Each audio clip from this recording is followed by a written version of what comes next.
Dina minggu ieu urang sakumaha kamari dicarioskeun bahwa minggu ieu minggu terakhir pangaosan di tahun ieu. Menjelang Ramadan diliburkeun ngaji mingguan sajero di bulan Ramadan urang make ilmu hasil urang ngaji sataun.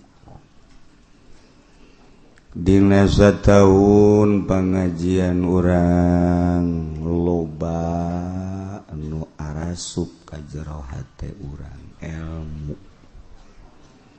Melalui pengajian di lemburna masing-masing di dieu aya nu di TV segala macam. Malah mah ngajina lobaan di TV sebab bari hiburan ngaji. Guru teu neuleuh ka nyana-nyana teu neuleuh ka guru. Bari ngadapang, bari ngarokok, bari ngopi. Jadi ngaji di TV mah kos gitu. Badak ta'akur jeung persyaratan taklim. Lolobana teu mangpaat. Cacak-cacak urang ngaji kieu ge pa adu hareupan makena mah eungap. Hasil ngaji urang bebenangan dongeng-dongeng tahajud eta teh maksudna mah nitah supaya urang daek tahajud. Dongeng-dongeng salat duha nitah supaya urang daek ngalaksanakeun salat. Sebab engke di akhirat begitu urang deuk asup ka sorga lawangna aya mereka babut tahajud. Wah, nu tilok tahajud teu bisa lewat lawang eta. Tanya ku malaikat, mana kartu tahajudna?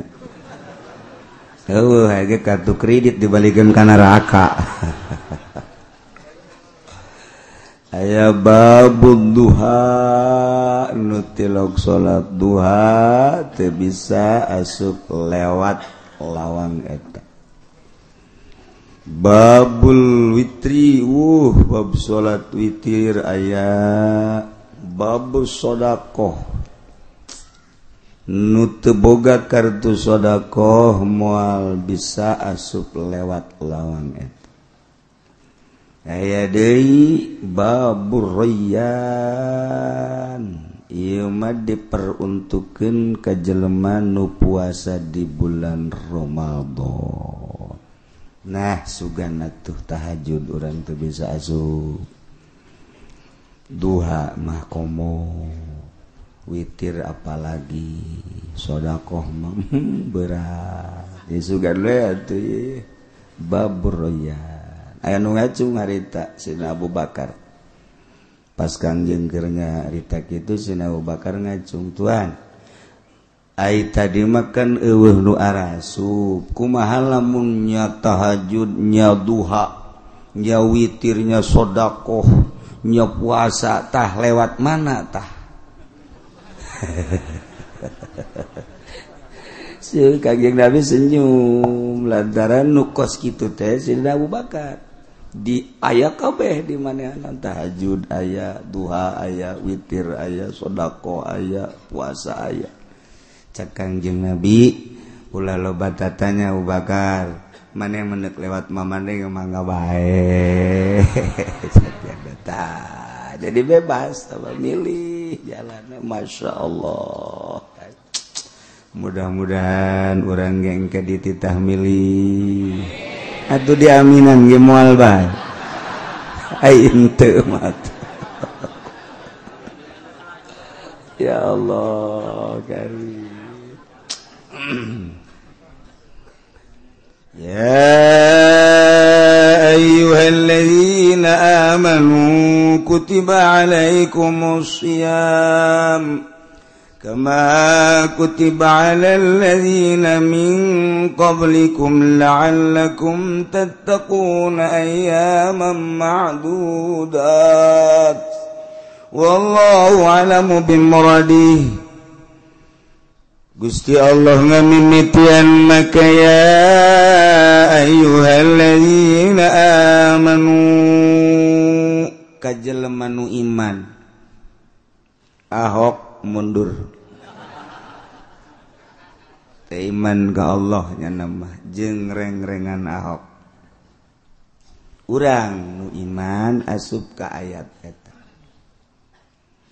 Tak loba pejabat kuari di Jakarta dongeng ka kula memeh gubernur nu ieu mah aya kaindahan saetik sering kunjungan ka masjid ka majelis taklim ka pengajian pas gubernur nu ieu can pernah kunjungan ka majelis taklim deuk naon nya nah yang disundatan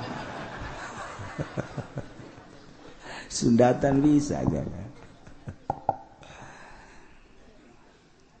Wahai jalma nu beriman ka Allah ka Kangjeng Rasulullah Muhammad sallallahu alaihi wasallam dipardukeun ka aranjeun kabeh puasa di jero bulan Ramadan. Besi majar kenjang umat Kangjeng Nabi hungkul puasa teh henteu. Ternyata puasa mah umat nu bara heula ge di syariat. Kama kutiba 'alal ladzina min qablikum. Jadi lain umat Kangjeng Nabi urang bae dipardukeun puasa.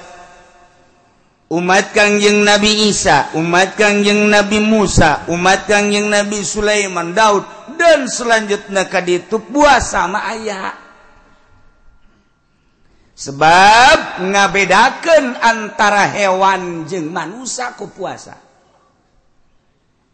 Hewan mah komo nu ngaran kebo, boro-boro beurang, nya nama di kandang na bae ge ngunyem bae. Eta kebo bari depa bari nangtung teu pernah eureun kebo mah. Nah manusia ge mun bari ngaji ngadaharan keneh bae ngopi eta ge sarua jeung kebo eneng eta ge sarua deres teu pati gede teuing pelen mah gede eneng ieu mah geus mun di luar aya nu bari ngopi toel sia eneng.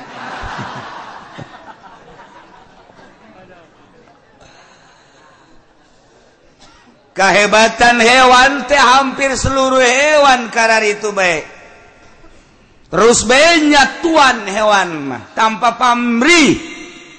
Manusia ge lamun terus bae nyatuan tepati aya beda atuh jeung hewan-hewan nu sejen. Jangan bedakeun manusia jeung hewan. Iya secara tabii watak gurizah adalah ku puasa. Ngabedakeun antara manusia jeung hewan secara filosofi mah akal, fikir, mantek lama. Nah, urang teh aku ari mayedeuk dibentuk ku Allah supaya bener-bener jadi manusia. Maka tiba heula puasa mati zaman Kangjeng Nabi Adam, terus Kangjeng Nabi Idris, terus Kangjeng Nabi Nuh, terus Kangjeng Nabi kadieuna, terus Sulaiman, Daud, terus datang ka Kangjeng Nabi urang. Ieu instruksi puasa mah aya. Sababaraha profesor meneliti, sababaraha doktor meneliti, Jerman, Amerika, Prancis, aya bahasa dina Al-Qur'an kama kutiba 'alal ladzina min qablikum. Coba di Injil mana instruksi puasa, coba di Taurat mana instruksi puasa, coba di Zabur mana instruksi puasa. ternyata di Injil eueuh, di Taurat eueuh. Nyana kaget. Dokter meneliti eueuh ternyata. Laporlah ke profesor Islam, disengsarikeun ku profesor Islam, ku dokter Islam. Lantaran moal bohong Al-Qur'an kama kutiba 'alal ladzina min qablikum la'allakum tattaqun. Teliti kembali. Ternyata ku barisan Kristen, ku Yahudi teka teliti nu bisa meneliti justru ilmuwan Islam. Begitu aya seorang dokter di India meneliti Injil Barnabas nu asli aya instruksi puasa, Taurat ge sarua aya. Begitu diangsongkeun kagetnya. Ialah keistimewaan penelitian ahli agama di urang Islam. Jadi lain bae Al-Qur'an digali, terus Injil, Taurat. Dan kitab-kitab agama nu aya termasuk Zabur. Nah eta diteliti ternyata memang aya. Mun nyana ngabejaan eueuh berarti Injilna tahrif. Lain Injil asli. Ketika baca Injil asli aya. Geus kajeun teh mah sakadar carita. Urang mah deuk aya deuk eueuh tah urusan nyana, urang mah kitabna Al-Qur'anul, dina Al-Qur'an aya instruksi puasa. Alhamdulillahirabbil alamin. Kulantaran urang mah iman ka Allah, iman ka Kangjeng Rasulullah, sementara Allah ngainstruksikeun puasa, urang kabehan bunga. Aya parentah puasa teh bunga jasa. Teu bisa dibobodo urang mah sebagai umat Islam. Nu mantak bunga, Masya Allah. Ketika bukana jeung rujak, indah jasa. Indah jasa. Peuting teu eureun-eureun nyatua. Eureun ngees bae. Saur pohara jasa. Dibanding-banding bulan biasa jeung Ramadan jahatan keneh bulan puasa. Ya, eta kan ku bunga berarti. Bunga. Bunga kedua kali engke dek lebaran meuli sapatu. Meuli sendal, meuli baju, kolot-kolot boloon. Tah lamun urang bungahna kuno karar itu eta mah bungahna bunga hawa nafsu. Lain bunga ku eta bunga teh kulantaran bulan Ramadan teh pinuh ku rahmat, bulan Ramadan teh pinuh ku magfirah.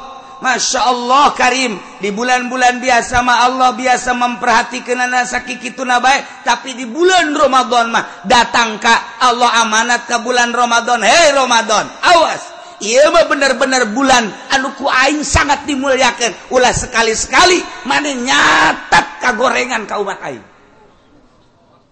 Ulah dicatat tuh goreng-gorengan bagus bae. Masya Allah, urang ge kaget jadi akhirat. Artinya kaget nonton TV unggal penting catatan eueuh. Kana neraka mah tetep sih. Ieu gede-gede penghormatan Allah terhadap bulan suci Ramadan. Aya hiji jelema ilok salat bulan-bulan biasa mah ilok ibadah tapi asal bulan Ramadan tanggal hiji nyana kuramas mandi. Nyana make pakaian nun pake karesep ku nyana, nyana salat, nyana puasa biasa bae. Jadi nyana mah sataunna ngan bulan Ramadan doang ibadahna. Asal geus Ramadan sawal kan itu apluk-aplukan deui. Sakitu bae teh nyana mah. Nah ditanya, Isya aneh bulan-bulan biasa tilok ibadah bulan Ramadan ibadah. Wow, bulan Ramadan mah penghormatan Allah terhadap Ramadan aing nyaho. Ngadenge aing ti kiai-kiai mantak aing sok mabok Ramadan tutup. Aing sok zina Ramadan mah henteu aing mah pokona mah geus tilok salat aing Ramadan mah salat. Geus pokona mah aing mah pokona Ramadan bae geus sakitu doang. Aing mah bungah jasa Allah ngahampura ka umat nu kumaha bae di jero bulan Ramadan. Nah, Allah teh ngahampura manya aing deuk dihampura teu bungah, mantak aing mah bungah jasa ku aya bulan Ramadan lantaran penghormatan Allah pinuh ku rahmat, pinuh ku magfirah. Aing mah yakin bahwa aing dosa-dosa aing satahun ku Ramadan beak kabeh. Eta hebat jasa jelema teu kebal paeh di bulan Ramadan. Paeh kaimpi ku ahli Allah ditanya, Aisyah ieu kumaha di jero kubur? Pertanyaan alhamdulillah salamet cek kan. Itu penghargaan ti Allah geus dibere surga. Nu bener sia. Eta sebab boga amal naon? Amal bungah doang kulantaran nyana nyambut bulan suci Ramadan. Disambut song-song ku nyana jeung nyana siap ngalaksanakeun ibadah di jero bulan Ramadan. Ta eta teh langsung di kuburan bisa ngajawab, di akhirat geus disadiakeun sorga. Geus bejaan ka urang lembur. Bejakeun ka ulang lembur cak kiai ge di Cilongok geus bulan sejen mah los ya deuk apruk-aprukan ge. Asal Ramadan bae kitu geus. Geus kitu bae geus pokona mah. Pokona sia bebas, asal Ramadan geus bebas. Bener kan cak kieu cik, tanyakeun kitu ga dituga kieu cik. Geus pokona bebas bae tah. Ngeunaheun pan. Mantep jasa, masyaallah. Geus urang ge alhamdulillahirabbil alamin. Nah. Yajibu shaum Ramadan bi adi umrin khamsah. Wajib dilaksanakan puasa bulan Ramadan di mana geus aya salah sahiji perkara tinu 5. Hiji bikabali Sya'ban 30 yauman istiqmal tanggal hiji bulan Sya'ban teh salasa nurutkeun cek hisab qot'i. Salasa Rebo Kemis, Jumat Sabtu Minggu, Senin Salasa Rebo ngahenen kada sejero. Ta eta istiqmal garana bikamali Sya'ban 30 yauman. Ini sebab bulan Islam eueuh 30 hiji, pas 30 tingali malam 30 can hilal sikmal ke hiji. Nomor kedua biruyatil hilal kadeuleu bulan sabit. Hilal bulan sabit, aya qomar bulan purnama. Hilal bulan sabit. Nah, neuleuh bulan eta ge sarua wajib ngalaksanakeun puasa ku sebab ru'yatil hilal. Jangsa ti hakiman ra'ahu. Di hak jelema nu neuleuh sanajan fasek, nyana neuleuh, nyana pasek, wajib bae puasa. Sebab cek Kangjeng Nabi sumu li ru'yatihi wa aftiru li yatihi fa in gumma alaikum fa akmilu iddat Sya'ban 30 yauman. Cik ahli bilagah mah bade istikhdam sebab li ru'yatihi balikana hilal Ramadan, aftiru li ru'yatihi Syawal. Cik yang Nabi puasalah marane kabeh li ru'yatihi sabada neuleuh bulan sabit Ramadan.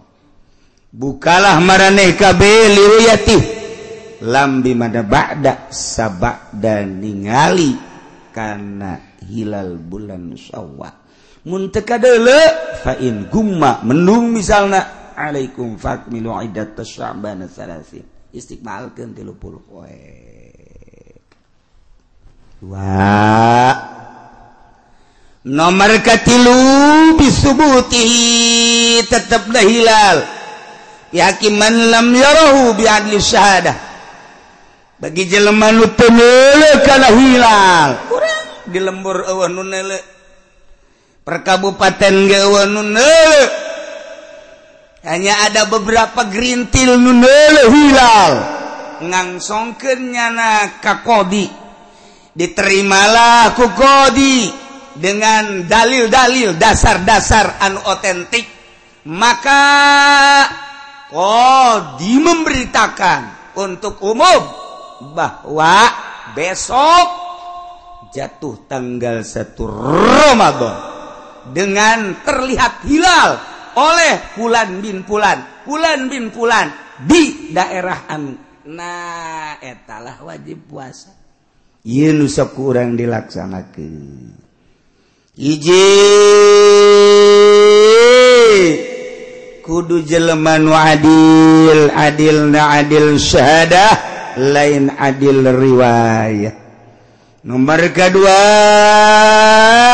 syahadahna kudu syahadah hisbah karena Allah la marjua biha thawabad dunya ulah aya muatan gaji muatan dibere muatan organisasi muatan politik ulah aya ieu mah syahadahna kudu bener-bener hisbah teu jalan di Indonesia kos kieu sebab di urang aya tim ru'yat digaji ketika digaji lain hisbah ketika lain hisbah boro-boro ahli tasawuf ahli fikih geus teu narima ai kudu dibejakeun terang-terangan makos kitu kudu nu bener-bener lillahi ta'ala ulah aya unsur-unsur muatan organisasi NU kieu